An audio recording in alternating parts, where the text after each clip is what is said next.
औज़ु बिल्लाहि मिनश शैतानिर रजीम। बिस्मिल्लाहिर रहमानिर रहीम। अल्हम्दुलिल्लाहि रब्बिल आलमीन वल आक़िबतु लिल मुत्तक़ीन वल जन्नतु लिल मुवाहिदीन वन नारु लिल आसीन वस्सलातु वस्सलामु अला अशरफिल अंबिया व मुरसलीन सय्यदना व नबीना व शफ़ीना व मौलाना बिल क़ासिम मुहम्मद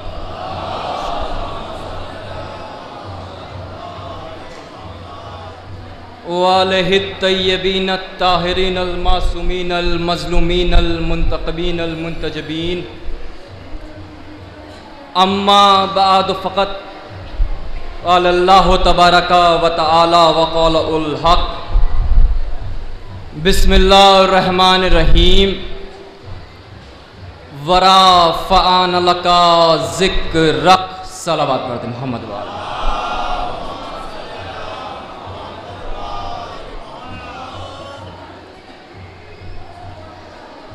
अज़ीज़ान मोहतरम, मशहूर व मारूफ या करीमा जिसको मैंने अपनी मजलिस का उन्वान कलाम करार दिया है, जिसमें खुदावंद आलम कुरान मजीद में इरशाद फरमा रहा है कि ए रसूल, हमने आपके ज़िक्र को बुलंद किया और इतना बुलंद किया कि तायरे अकल कितना भी परवास करे मगर उसकी हदों को छूना नामुमकिन है। यही वजह है कि जब तक इंसानों की जुबानों पर जिक्र रसूल की अजमतों के तराने रहेंगे, ये इंसान बुलंदी की तरफ बावजल रहेगा। क्योंकि इस जिक्र की बुलंदी का एक ये भी कमाल है कि जो इसका जिक्र करता है वो भी बुलंद हो जाता है। जिक्र खुदा रहेगा तो जिक्र रसूल भी रहेगा। अमा हम ना होंगे तो कोई हमसा होगा मगर ये जिक्र होगा। रसूल अल्लाह के हवाले से ये इंसान अपनी सतह से कितना भी गिर जाए और उस गिरने के नतीजे पर अपने आप को रसूल अल्लाह जैसा समझ बैठे तो ये उसके जहन का फतूर तो हो सकता है मगर पैगाम शऊर नहीं हो सकता। न जाने मोहम्मद वाले मोहम्मद ने अल्लाह का कितना जिक्र किया कि अब अल्लाह भी इनके जिक्र के बगैर अपनी गुफ्तगू को नामुकम्मल समझता है। इसलिए जा वजह उसने कुरान मजीद में इनका जिक्र किया। अब यह बात दूसरी है कि किसी नाशुक्र इंसान को इस बात का एहसास ना हो, वरना ईमानदारी की बात तो यह है कि हर नफस का तकाजा यह है कि यह इंसान अल्लाह का जिक्र करता रहे, इंसान अल्लाह का शुक्र करता रहे। इसलिए कि यह मामूली सा पानी का घूंट जो हमारे हलक से नीचे उतरता है यह भी अल्लाह का करम है, यह भी उसका एक फजल है। और यह इतना बड़ा करम है कि जिसका अंदाजा इंसान लगा नहीं सकता। खुद कुरान मजीद ने सूरह वाक़या में इस बात की तरफ इशारा भी किया है कि एक इंसान ने अपनी जिंदगी में कितना पानी पिया। देखिए, बज़ाहिर तो ये बात मामूली सी है मगर ये इतनी बड़ी बात है कि जिसका जिक्र उसने उस किताब में किया है, जिसको मौजज़ा बनाकर उसने अपने हबीब के कल्ब पे नाजिर किया कि ये पानी जो तुम पीते हो, क्या तुमने कभी इस पे गौर भी किया है? मैंने कहा परवरदिगार पानी पिए तो गौर भी करे। तो मशीयत का जवाब आएगा कि अगर गौर नहीं करोगे तो तुम में और हैवान में फर्क क्या रह जाएगा?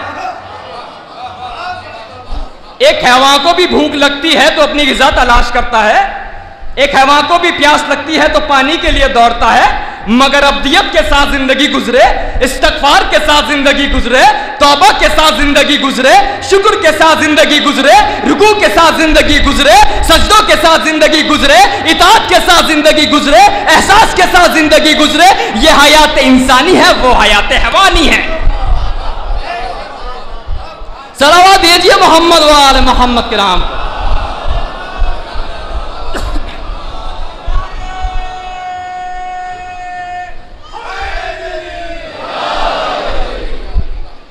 और फिर इसी सूरह वाक़या में इरशाद होता है कि हमने हर शय को हयात दी तो पानी के जरिए से, यानी इंसान की जिंदगी का दारोमदार ही पानी पर है। जाइए जाके उलमा इस्लाम से पूछ लीजिए कि शिर्क तो नहीं हो गया। देखिए मेरे सरकार, पानी कोई खुदा नहीं है, पानी भी अल्लाह की मखलूक है, मगर यहां इंसानी जिंदगी में पानी की अहमियत को बयां किया जा रहा है कि एक इंसानी जिंदगी में पानी को क्या अहमियत हासिल है। और अगर इंसानी जिंदगी में पानी को कोई अहमियत हासिल है तो आप उसकी अहमियत का इनकार नहीं कर सकते। भाई अगर सूरज की रोशनी को आपकी जिंदगी में दखल है तो आप उसकी अहमियत का इनकार नहीं कर सकते। अगर चांद की चांदनी को आपकी जिंदगी में दखल है तो आप उसकी अहमियत का कैसे इनकार करेंगे। अल्लाह को और तौहीद को मानने का यह मतलब नहीं कि आप मुंह भर के कहने लगे कि भाई मैं तो अल्लाह को मानता हूं, मुझको गेहूं से क्या, भाई मैं तो अल्लाह को मानता हूं, मुझको चावल से क्या। नहीं मेरे सरकार, जो जो चीजें आपकी जिंदगी में अहमियत रखती हैं आपको मानना ही पड़ेगा। तो अब एक जुमला कह दूं ताकि यह सन्नाटा टूट जाए। जो जो चीजें आपकी जिंदगी में अहमियत रखती हैं, जब आप उनसे रिश्ता तोड़ के जी नहीं सकते तो जिनके सदके में अल्लाह ने ये नेमतें पैदा की है उन्हें छोड़कर कैसे जियोगे।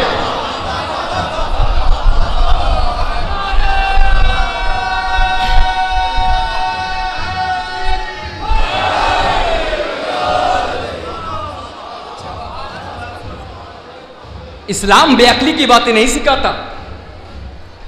इस्लाम दीन फिक्र है, इस्लाम दीन अक्ल है। यह तो अजीबो गरीब तसव्वुर और तौहीद है कि हर मंजिल पर शिर्क की आवाजें बुलंद होने लगती हैं। वरना आप बताएं, अगर कोई चलती हुई हवाओं की तारीफ करे, अगर कोई दरिया की रवानी की तारीफ करे, अगर कोई पहाड़ की बुलंदी की तारीफ करे, अगर कोई फूल के रंग की तारीफ करे, तो ये सब किसकी तारीफ हुई? अल्लाह की तारीफ हुई नहीं हुई? अल्लाह की तारीफ हुई। हां, अगर कोई ये कहे कि ये पहाड़ खुदा है तो शिर्क है, अगर कोई ये कहे कि ये फूल खुदा है तो शिर्क है, अगर कोई ये कहे कि ये पानी खुदा है तो शिर्क है। मगर फूल देखकर सुभान अल्लाह कहे, पानी पीकर अल्हम्दुलिल्लाह कहे तो जाहिलो इसका नाम तौहीद है। ये शिर्क नहीं है, ये तौहीद है। अच्छा, यही जाहिलों की समझ में नहीं आता और यही हम उन्हें समझाना चाहते हैं। देखिए, रोजमर्रा आपकी जिंदगी में ऐसे मंजर, ऐसे वाकयात आपकी निगाहों के सामने आते रहते होंगे कि जहां आप मजबूर हो जाते हैं तारीफ करने पर, हमद करने पर उसकी, रब की। मसलन आपने कोई खूबसूरत मंजर देखा, बेसाख्ता आपके दहन से निकला सुभान अल्लाह, सुभान अल्लाह, क्या हसीन मंजर है। अमा जुमला कह दूं, खुदा करे आपके जहनों तक पहुंच जाए वो जुमला। हो सकता है मां बाप की कोताही की बिना पर आप सुभान अल्लाह ना कह सके, तो तारीफ आपने अपनी जुबान में शुरू कर दी कि भाई मंजर देख रहे हो, क्या हसीन मंजर है, क्या खूबसूरत नजारा है। तारीफ आप अपनी जबान में कर रहे हैं, वहां नाम अमाल में सवाब लिखा जा रहा है। अच्छा, इसके आगे भी एक मंजिल है। वो मंजिल क्या है? फर्ज कीजिए कि आप इतना भी ना कह सके कि भाई क्या हसीन मंजर है, क्या खूबसूरत नजारा है, मगर मंजर हसीन देखने के बाद आपके दिल ने महसूस किया कि मंजर अच्छा है, नाम अमाल में सवाब लिखा गया, इसलिए कि वो दिलों का हाल भी जानता है। अब मैं एक जुमला तो और कहूंगा ताकि सन्नाटा फिर टूटे। यह बात दूसरी है कि आपको अरबी नहीं आती, उसके फरिश्तों को उर्दू भी आती है। देखिए, ये तारीफें जो है ना, ये तारीफें नमाज की शक्ल में नहीं होती, ये तारीफें रोजों की शक्ल में नहीं होती, कभी अल्फाज की शक्ल में होती हैं, कभी कलामात की शक्ल में होती है। नतीजा आपके हवाले, आप बताइएगा। आपने सूरज देखा, सूरज की रोशनी देखी। आपने चांद देखा, चांद की चांदनी देखी। आपने पहाड़ देखा, पहाड़ की बुलंदी देखी। आपने फूल देखा, फूल का रंग देखा। तो इन सब चीजों ने आपको किसे याद दिलाया? अल्लाह को। अल्लाह को याद दिलाया ना, तो पता यह चला कि याद इलाही के लिए पहाड़ वसीला बना। क्या कह रहा हूं मैं? पता यह चला कि याद इलाही के लिए पहाड़ वसीला बना। मालूम यह हुआ कि याद इलाही के लिए फूल वसीला बना। देखा सूरज को, याद किया अल्लाह को। देखा चांद को, जिक्र किया अल्लाह का। देखा पानी को, याद किया अल्लाह को। इन सब चीजों ने तो आपको अल्लाह को याद दिलाया। अब मैं उन जाहिलों से सवाल करता हूं, आप बताइए, इमाम बाड़े को देखकर क्या याद आया? मिंबर को देखकर क्या याद आया? अलम को देखकर क्या याद आया?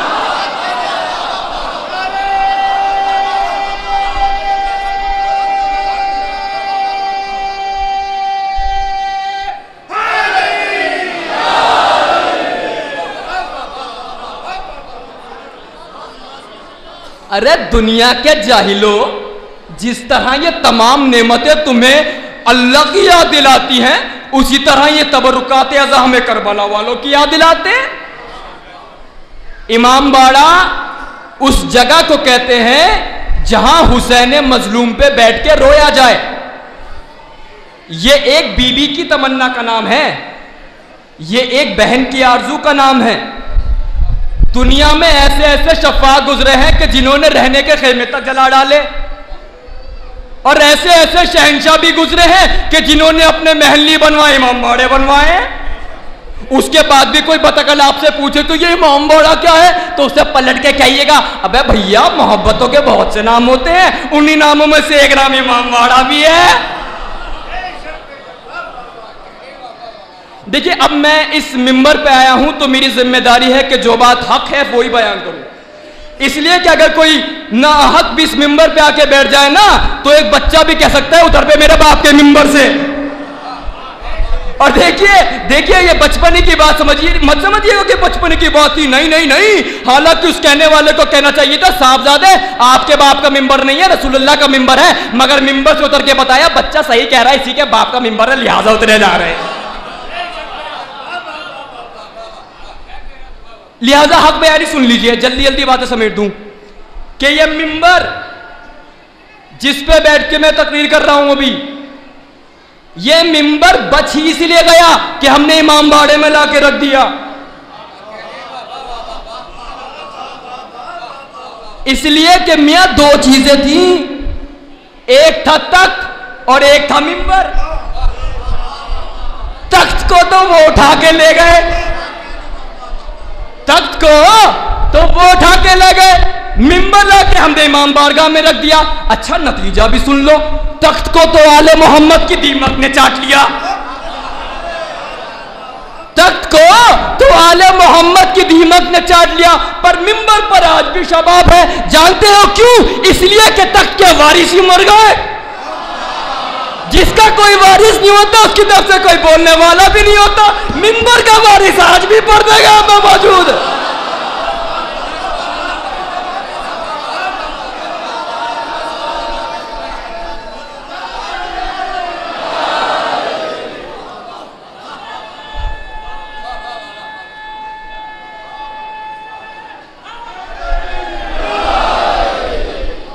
भाई कान खोल के सुन लो, इस्लाम किसी की मौसी का घर नहीं है। इस्लाम कोई किराए का मकान नहीं है कि हर महीने आके खड़े हो जो अब्बा पैसे मांग रहे हैं। इस्लाम को समझना है तो इसी अंदाज में समझना पड़ेगा जैसे कि शायर आले मोहम्मद ने समझाया है। भाई देखिए, आप मुस्तकिल नज़म की मंजिल से गुजरते रहते हैं। अब जाहिर है कि मैं नस्र पेश करने के लिए हाजिर हुआ हूं। अरबाब अदब और अरबाब फन के नजदीक जो मकाम नज्म को हासिल है वो नस्र को हासिल नहीं है। सभी के लिए नज्म अफजल है, नस्र कमतर है। इसलिए कि नज्म के माना है ज़हने शायर के तक़य्युलात का वज़नी धागे में पिर जाना, और नस्र के माना है उन्हीं पिरे हुए मोतियों का बिखर जाना। तो भाई जाहिर सी बात है कि जो पिरे हुए मोती हैं वो अच्छे मालूम होंगे, या जो बिखरे हुए मोती हैं वो अच्छे मालूम होंगे। एक जगह होना नज़्म कहलाता है, अलग अलग जगह होना नसर कहलाता है। अकीदा शर्त है और दलील मैं ये दूंगा कि जब तक खुदा का नूर नज़्म की शक्ल में रहा एक मोहम्मद रहा, जब नसर के मैदान में आया तो 12।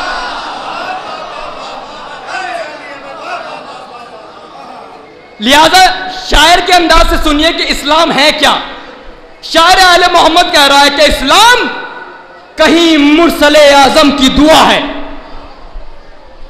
इस्लाम कहीं मुरसले आजम की दुआ है। इस्लाम कहीं जोरे शहे उगदा कुशा है। इस्लाम कहीं नालाए जहरा की सदा है। इस्लाम कहीं सुलहो कहीं करबो बला है। देखिए आखिरी आदमी तक मेरी मेहनत को देखिएगा। इस्लाम कहीं मुरसले आजम की दुआ है। इस्लाम कहीं जोरे शाए उगदा कुशा है। इस्लाम कहीं नालाए जहरा की सदा है। इस्लाम कहीं सुलहो कहीं करबो बला है।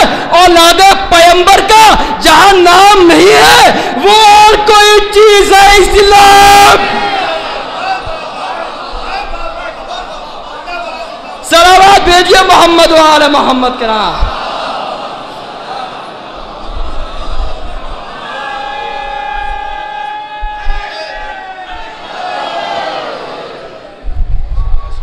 मियां कैरेक्टर के नमूने हुकूमत में ढूंढ रहे हो, किरदार के नमूने हुकूमत में तलाश कर रहे हो। वहां तो सरों से मीनार बनाए जाते हैं, वहां तो औरतों को बेवा किया जाता है, वहां तो बच्चों को यतीम किया जाता है। अब किरदार के नमूने देखने हैं तो हमारे यहां आओ। मैं सबकी बात कर रहा हूं। हमारा तो पहला ही मुश्किल कुशा है। हमारा तो पहला ही मुश्किल कुशा है। और अगर पहला मुश्किल कुशा है तो आखिरी भी मुश्किल कुशा है। इसलिए कि इस घर की यह शान और अंदाज रहा है कि पहला है तो भी मोहम्मद और आखिरी है जब भी मोहम्मद। ये दुनिया एक मोहम्मद के नाम पर बसाई गई तो एक मोहम्मद के नाम पर बचाई जाएगी। जिसके नाम पर बसाई गई उसे कहते हैं खादम और जिसके नाम पर बचाई जाएगी उसे कहते हैं कायम। पल में मयार बदलता है। आप देखिए घरों में फर्क मिलेगा। मीर अनीस जिस मंजिल पे पहुंचे उनके बुजुर्ग मीर हसन ना पहुंचे। गलत कह रहा हूं चाचा? आयतुल्लाह खुमैनी के वालिद अव्वल दर्जे के आलिम थे, मगर जो मंजिल बेटे को मिल गई बाप को ना मिली। खुमैनी साहब के भी बेटे, मगर जो मंजिल बाप को मिल गई वो बेटे को ना मिली। कभी बेटा बाप से आगे बढ़ जाता है, कभी बाप बेटे से बाजी ले जाता है। अच्छा हमारी जाने कुर्बान हो जाए 14 मासूमीन पर, जहां 14 का किरदार एक, 14 का अखलाक एक, 14 का मयार एक, 14 की सीरत एक, 14 की सूरत एक, 14 की चाल एक, 14 की ढाल एक। पहला भी मोहम्मद आखिरी भी मोहम्मद, सबके सब मोहम्मद। सलावत भेजिए मोहम्मद वाले मोहम्मद के नाम।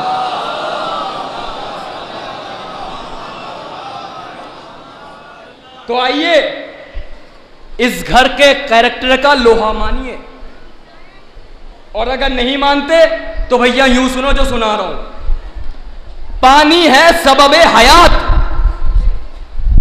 लेकिन कब तक? जब तक उसके हुक्म की इताअत है सबबे हयात है, मगर जहां से उसकी नाफरमानी शुरू हो गई तो जो पानी सबबे हयात है वजह हलाकत बन जाएगा। मियां पढ़े लिखे तो सभी बैठे हैं, इसलिए कि नूह वालों को पानी नहीं डुबो दिया। जो पानी सबबे हयात था वजह हलाकत बन गया। जिस बुलंदी पे खड़ा था वो शजर डूब गया, बाप की बात ना मानी तो पिसर डूब गया।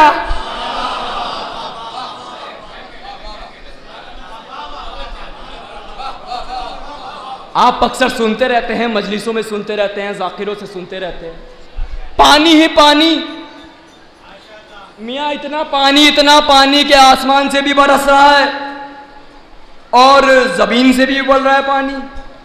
एक बात कह दूं, ये सुन्नत इलाहिया है कि तूफान बाद में नाजिल करेंगे, सफीना पहले बनवाएंगे। तूफान बाद में नाजिल होता है, सफीना पहले बनता है। यह बात दूसरी है कि किसी को सफीना पसंद ना आए, डूबना पसंद आए,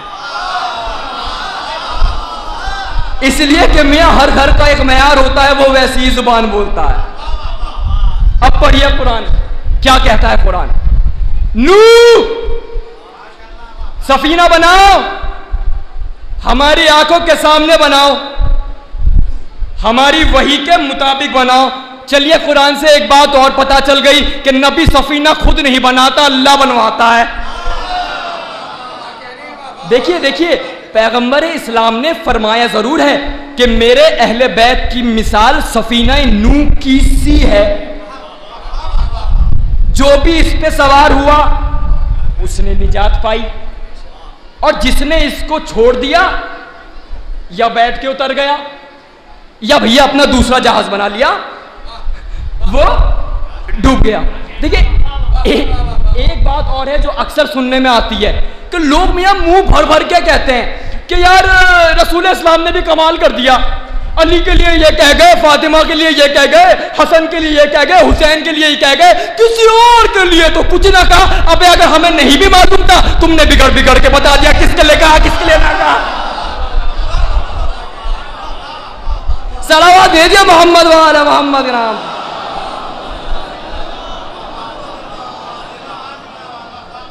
देखिए मैं आपके जहनों को हमवार करके ले आया उस मंजिल तक, उस मजमून तक के जहां पर बुजुर्गों ने मेरे दादा की जुबान सुना होगा, बाबा की जुबान सुना होगा, और जिन्होंने नहीं सुना भैया आज मेरी जुबान सुन ले। और मैं बड़े फक्र के साथ कहता हूं कि मैं अपने बाबा और दादा का ही नुक्ता सुनाऊंगा। अब उनका मैं नहीं पढ़ूंगा तो कौन पढ़ेगा। लिहाजा सुनिए, नू सफीना बना, सफीना बन के तैयार हुआ, पूरे मजमे की तवज्जो, सफीना बन के तैयार हुआ। जैसे ही सफीना बन के तैयार हुआ, नबी ने आवाज बुलंद की कि आओ सफीने में। इसलिए इसका चलना और ठहरना अल्लाह के नाम पर है। अल्लाह के नाम पे सफीना चलेगा, अल्लाह के नाम पे सफीना ठहरेगा, रुकेगा। एक मिनट लीजिए, सोच के बताइए बात, क्योंकि बहुत अहम है जो कहने वाला हूं। क्या सब आए सफीने में? सब आए? सब तो नहीं आए। कुरान क्या कहता है कि उस पर ईमान नहीं लाए थे मगर थोड़े से। उस पर ईमान नहीं लाए थे मगर थोड़े से। तो जिस नबी ने 950 बरस तक तबलीग की, उस पर ईमान भी लाए थे थोड़े से। पूछो मुसलमानों से, नूह की नबूवत रही के गई? बताओ, नबूवत रही ना? नबूवत रही, सबका फैसला है। नबूवत रही, चलो ठीक है, फैसला आपका है, नबूवत रही। तो अब जो ये अबुल हसन अली नकवी अपनी किताब अल मुर्तजा में लिख रहे हैं कि रसूलुल्लाह की वफात के बाद थोड़े से मुसलमानों ने अली को माना। अरे अपनी किताब अल मुर्तजा में लिख रहे हैं कि रसूलुल्लाह की वफात के बाद थोड़े से मुसलमानों ने अली को माना। तो मेरी समझ में नहीं आती बात कि जब थोड़े से लोगों के मानने से नूह की नबूवत नहीं जाती, तो थोड़े से लोगों के मानने से अली की खिलाफत कहां चली?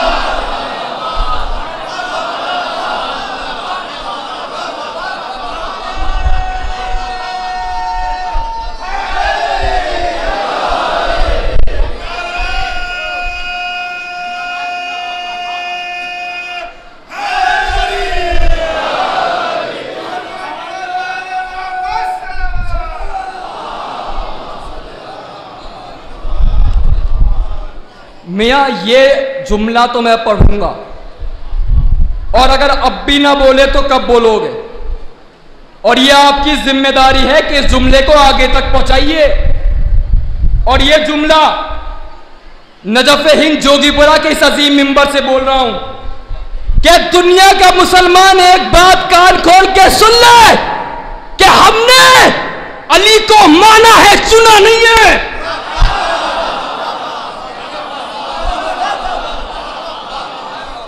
हमने अली को माना है, चुना नहीं है। खिलाफत में अवाम मानते हैं, अवाम ही चुनते हैं। जहां अवाम चुने अवाम माने वहां खिलाफत है, जहां अल्लाह चुने अवाम माने वहां इमामत। सलावत भेजिए मोहम्मद वाले मोहम्मद के नाम पर।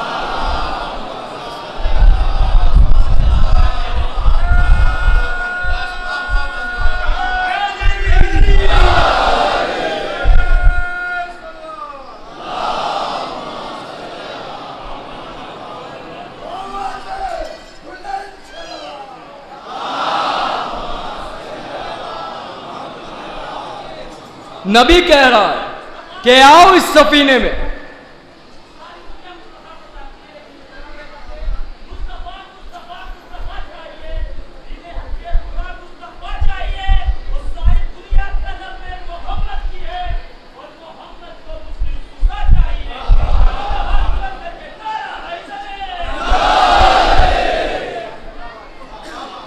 नबी की आवाज को कैसे दबा देंगे? इसलिए कि नबी आवाज बुलंद कर रहा है कि आओ इस सफीने में, इसलिए कि इसका चलना और ठहरना अल्लाह के नाम पर है। अल्लाह के नाम पे सफीना चलेगा, अल्लाह के नाम पे सफीना रुकेगा, ठहरेगा। देखिए, छोड़ने को तो बहुत सो ने छोड़ा, मगर जो नबी के करीब थे उन्होंने भी छोड़ा। एक तो बेटे नहीं छोड़ा और एक मियाँ बीवी ने छोड़ा, अहलिया ने छोड़ा। एक जुमला कह दूं यहां पर, अमा ये बात दूसरी है कि जब अहलिया छोड़ती है तो नबूवत पलट के भी नहीं देखती। मियाँ डूबती है तो डूब जा, आती है तो आजा। अच्छा आप बताइए, नबी ने बेटे के लिए तो कह दिया फौरन कि परवरदिगार ये मेरा बेटा है। अहलिया के लिए कहा, बीवी के लिए कहा, एक मर्तबा भी ने कहा। तो अब एक जुमला दे रहा हूं, मैं तो पढ़ के चले जाऊंगा, आपकी अपनी जिम्मेदारी होगी। एक नबी का अपनी बीवी को अहल न कहना इस बात की दलील है कि नबी की बीवी अहले बैत में नहीं होती।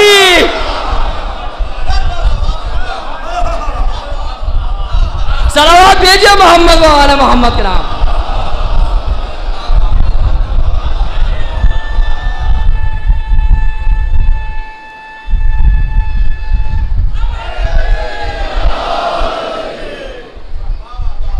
मगर जब बेटे ने छोड़ा तो नबी का दिल घबराया। कुरान में आज तक आवाज मौजूद है। क्या कहा?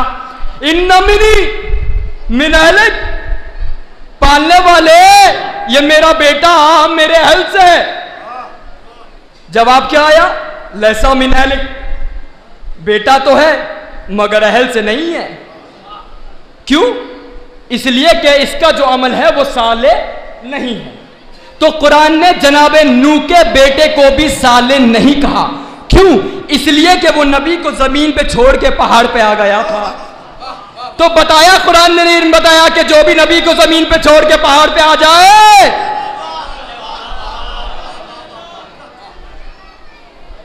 अम्मा नबी का बेटा है, सफीना छोड़ रहा है, आप भी अपने हाथों को जोड़िए, मैं भी अपने हाथों को जोड़ता हूं। चल के नबी की बारगाह में बोलिए कि ए अल्लाह के नबी, अपने बेटे को ना रोकिए, डूबता है तो डूब जाने दीजिए।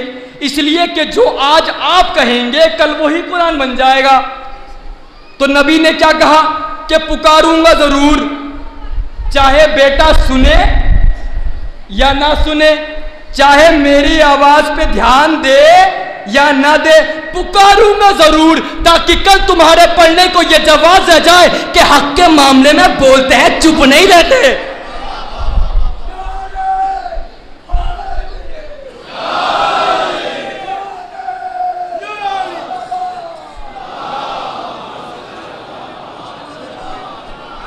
इसलिए नबी ने पुकारा, चाहे बेटे ने सुना या ना सुना, चाहे बाप की आवाज पे ध्यान दिया या ना दिया, मगर नबी ने पुकारा। अगर कोई शख्स मजलिस खत्म होने के बाद ये कहे कि साहब सरकार अली शम मजलिस पढ़ता रहा, हमने सुना ही नहीं, मियां नबी पुकारते रहे, बेटे ने नहीं सुना। सलावत भेजिए मोहम्मद वाला मोहम्मद के नाम पर।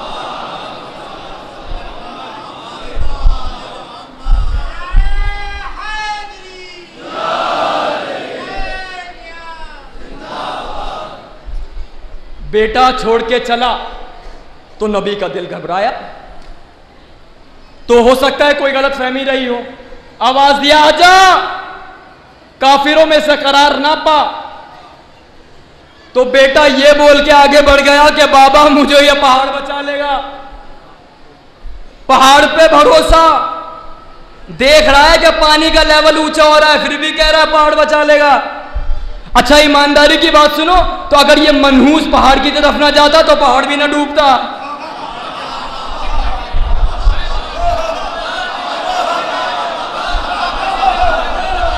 खुद तो डूबा। सलावत भेजिए मोहम्मद और मोहम्मद के नाम पर।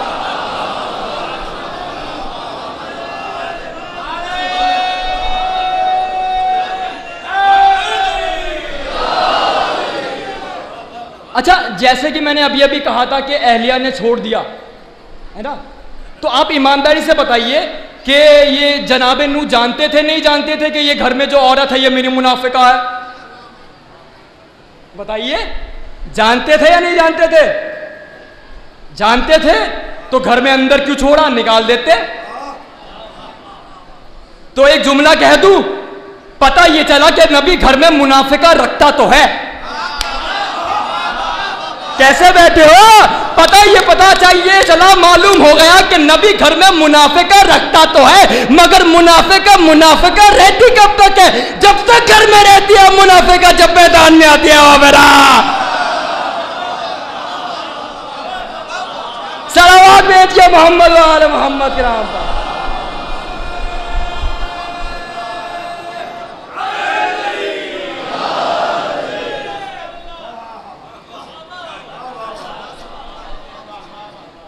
यहाँ बात से बात ऐसी निकलती है कि जुमला आ जाता है।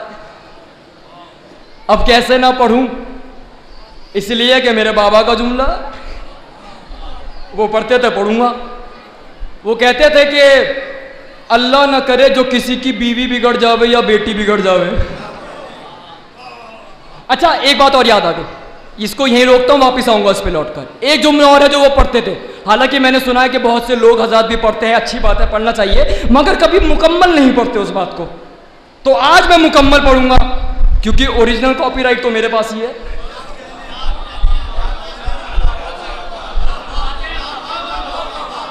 लिहाजा सुनिए, और ये बातें आपके लिए नहीं है, ये मेरी माओ बहनों के लिए है जो बैठकर मेरी मजलिस सुन रही हैं। वो कहते थे औरत मुकम्मल औरत जब है जब अच्छे बाप की अच्छी बेटी हो।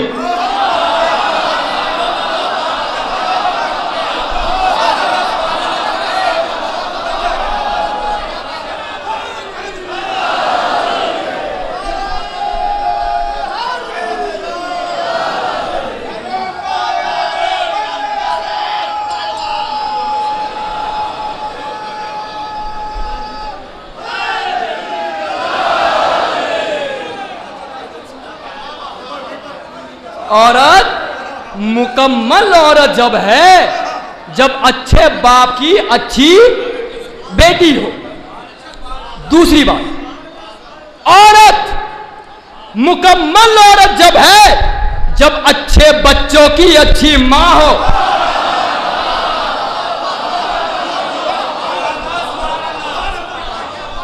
अभी भी उस अंदाज से नहीं बोल रहे, अब बोलोगे क्योंकि अब तो आपका जाती मामला होगा। औरत मुकम्मल औरत जब है जब अच्छे शौहर की अच्छी बीवी हो। देखिए, अच्छे बाप की अच्छी बेटी, अच्छे बच्चों की अच्छी मां, अच्छे शौहर की अच्छी बीवी। अगर इस जगह पर काफिया हटा के एक नया काफिया आ जाए चाचा, तो एक अकीदा बन जाएगा, और फिर देखते हैं कि कितने सोए हुए जागते हैं। तो यह लिहाजा यहां पे काफिया चेंज कर रहा हूं। औरत मुकम्मल औरत जब है जब सच्चे बाप की सच्ची बेटी हो। औरत मुकम्मल औरत जब है जब सच्चे बच्चों की सच्ची मां हो। औरत मुकम्मल औरत जब है जब सच्चे शौहर की सच्ची बीवी हो, सच्चे बाप की सच्ची बेटी, सच्चे बच्चों की सच्ची माँ, सच्चे शौहर की सच्ची बीवी। जब ऐसी औरत किसी दौर में पैदा होती है तब उस दौर के नबी को मुबाहले का हुक्म होता है। सलावत भेजिए मोहम्मद वाले मोहम्मद के नाम पर।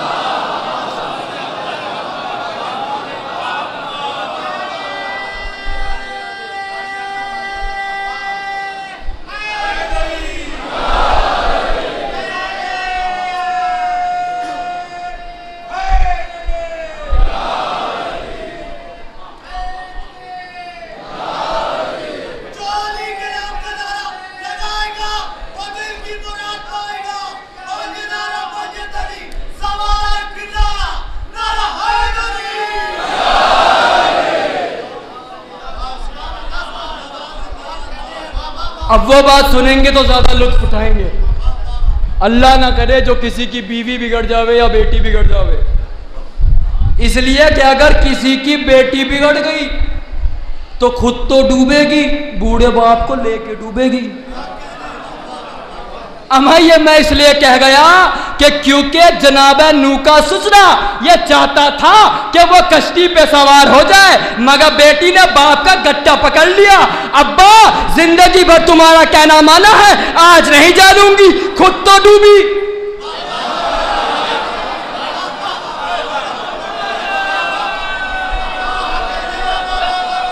सलावत भेजिए मोहम्मद वाले मोहम्मद।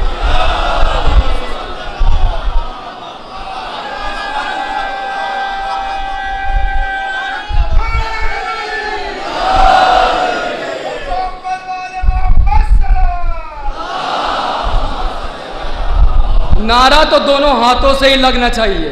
इसलिए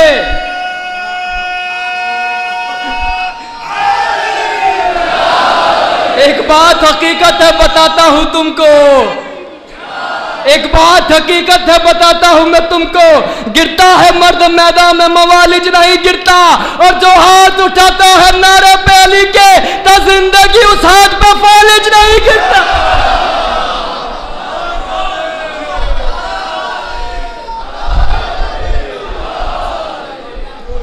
अच्छा देखिए, आप ये ना सोचिएगा कि जो मेरे जहन में आया मैं आपको यूं ही सुनाता चला गया, ऐसा नहीं है। शुक्रिया, बड़ा सोच समझ के कदम उठाया है। अब इस सिलसिले में पता कीजिएगा कि कुरान का फैसला क्या है इस बात पे। कुरान ने निजात किसे दी? तो कुरान कहता है कि हमने निजात दी असहाबे सफीना को, नूह के सहाबी नहीं, असहाबे सफीना। और जैसे ही इस आवाज को कुरान ने बुलंद किया कि हमने निजात दी असहाबे सफीना को, तो इस आवाज को सुना अबू जर ने, इस आवाज को सुना मिकदाद ने, इस आवाज को सुना कमर ने, इस आवाज को सुना मीसम ने कि भैया सहाबी होना काफी नहीं है, असहाबे सफीना होना बहुत जरूरी है।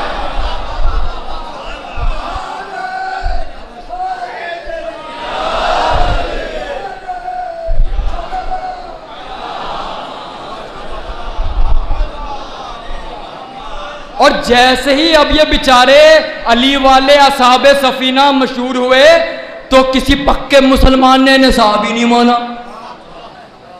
सहाबियों की फहरिस्त से नाम काट दिया। देखिए, मैं आपको भड़काने वाले नुक्ते नहीं सुना रहा हूं, मैं आपके लिए एक लम्हे फिक्रिया छोड़ के जा रहा हूं। मेरा यह सवाल है कि किसी पक्के मुसलमान की जुबान पर अबू जर का नाम क्यों नहीं आता, मीसम का नाम क्यों नहीं आता, कम्बर का नाम क्यों नहीं लेते? क्या इनका सहाबी रसूल होने में कोई कमी है? और अगर नहीं है तो इनका कसूर बताओ, या फिर जाकिरी ठेकेदार है जो मिंबर पे आके इनका जिक्र करे? आम मुसलमान इनका जिक्र क्यों नहीं करता? कसूर बताओ। कसूर बताऊं? अली से मोहब्बत।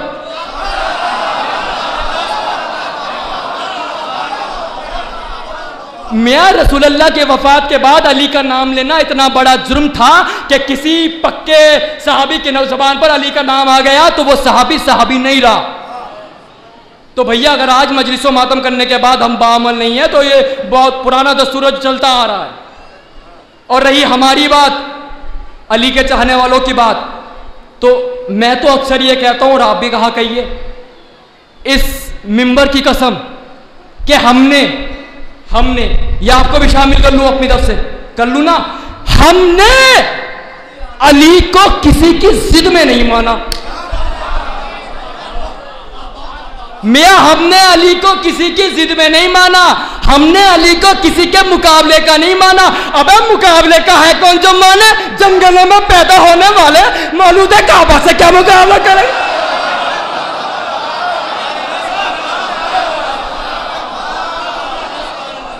सलावत भेजिए मोहम्मद वाले मोहम्मद के नाम।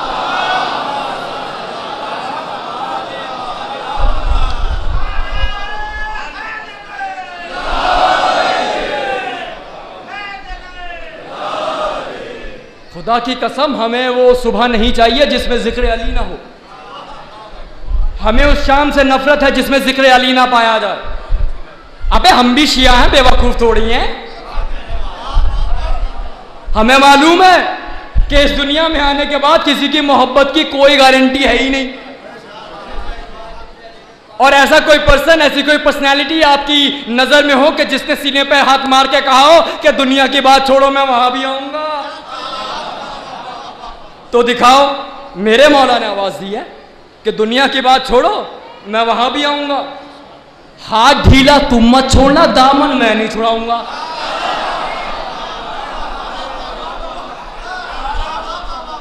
और खुदा की कसम मौला आते हैं इसलिए कि मौला को हमारी परेशानी बर्दाश्त नहीं है।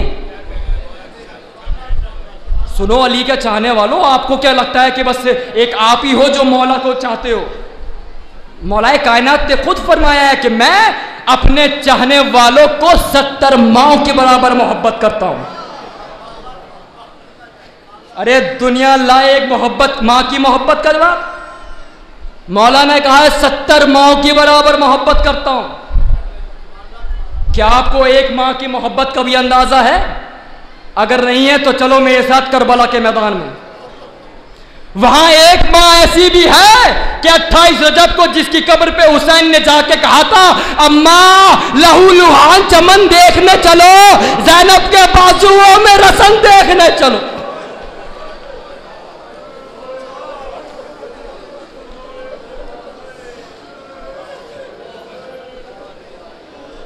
मौलाना अजहर हसन जैदी का एक जुमला जो मैं आप तक पहुंचाना चाहता हूं, मुझ तक मेरी बहन के हवाले से पहुंचा है। वो खुदा की कसम जुमला क्या है, मरसिया है अपने आप में पूरा। है कहते हैं कि जब कूफे के बाजार में एक मंजिल ऐसी आई है कि जब जनाब ज़ैनब की नजर बीमार करबला के चेहरे पर पड़ी और बीमार करबला के चेहरे को देखकर जनाब ज़ैनब ने जनाब उम्मे कुलसूम से कहा है कि बहन उम्मे कुलसूम, मेरा ये बच्चा जिंदा नहीं बचेगा, इसलिए कि मैं इसकी अजब हालत देख रही हूं। और ये कहकर जनाबे उम्मे कुलसूम का हाथ पकड़ा, बीमार करबला के पास पहुंची, गले में बाहें डाली, पेशानी पर बोसा दिया और बोसा देने के कहा, मेरे लाल तुझ जैसे मर्द रोया नहीं करते।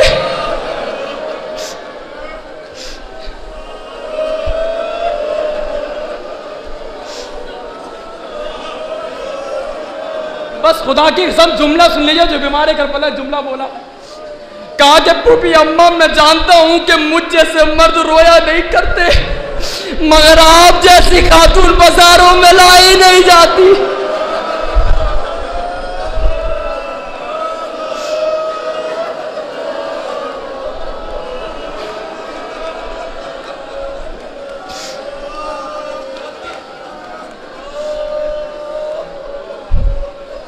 देखिए, हो सकता है कि बड़े बुजुर्ग तो सब जानते ही हैं, मगर जो मुझसे छोटे हैं, बच्चे हैं, मेरे साथी हैं, मैं उनके लिए एक बात पढ़ना चाहता हूँ। हो सकता हो कि किसी के जहन में यह बात आई हो कि 28 रजब को हुसैन ने मदीना छोड़ दिया, 2 मुहर्रम को करबला पहुँचे, 7वीं से पानी बंद हुआ और उसके बाद प्यास का सिलसिला बुझ गया। ऐसा नहीं है। इस बात को कभी भी अपने जहन में जगह मत देखना। इसलिए कि मैंने ये देखा है कि जो करबला में प्यासे थे वो दरबारों में भी प्यासे थे, वो बाजारों में भी प्यासे थे, वो जिंदानों में भी प्यासे थे, मगर इस फर्क के साथ प्यासे थे कि 7वीं से असरे आशूर तक एक बूंद उन्हें पानी की ना मिली और असरे आशूर से जिंदान तक इतना पानी उन्हें ना मिला कि उनकी प्यास बुझ जाती।